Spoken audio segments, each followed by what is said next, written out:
Les loulous, aujourd'hui, on va travailler en mathématiques sur les figures géométriques. Vous savez, c'est les carrés, les ronds, les rectangles, les triangles. Pourquoi pas les losanges aussi aujourd'hui? On va travailler, on va les tracer pour le faire. Donc vous allez chercher une règle, un crayon de papier et puis une feuille pour pouvoir tracer plein de figures géométriques. Alors quand vous les tracez, papa et maman vous regardez.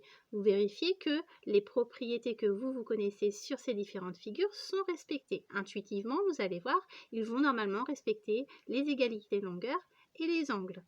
Alors, après ça, une fois que vous avez tracé plein de figures, les papas et les mamans vont vous poser des questions, les loulous. Ils vont vous demander, par exemple, bon alors, montre-moi un carré. C'est lequel? Et puis, ils vont vous dire, mais pourquoi tu me dis que c'est un carré? Et regarde à côté, il y a une figure, elle lui ressemble beaucoup, mais elle a des traits plus longs. C'est quoi cette figure? C'est un rectangle. Qu'est-ce que c'est la différence entre un rectangle et un carré? Et puis, on peut faire la même chose. Qu'est-ce que c'est la différence entre un carré et un losange? On n'hésite pas à rappeler pour chaque figure les propriétés sans parler d'angle. On peut parler de sommets qui piquent. Par exemple, un carré, ça a 4 sommets qui piquent.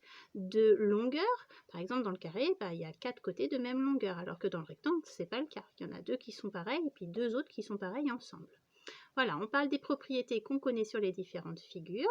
Les loulous, ensuite, à la fin, papa et maman vont vous demander, allez, tu me remontres un carré, un losange, un rectangle.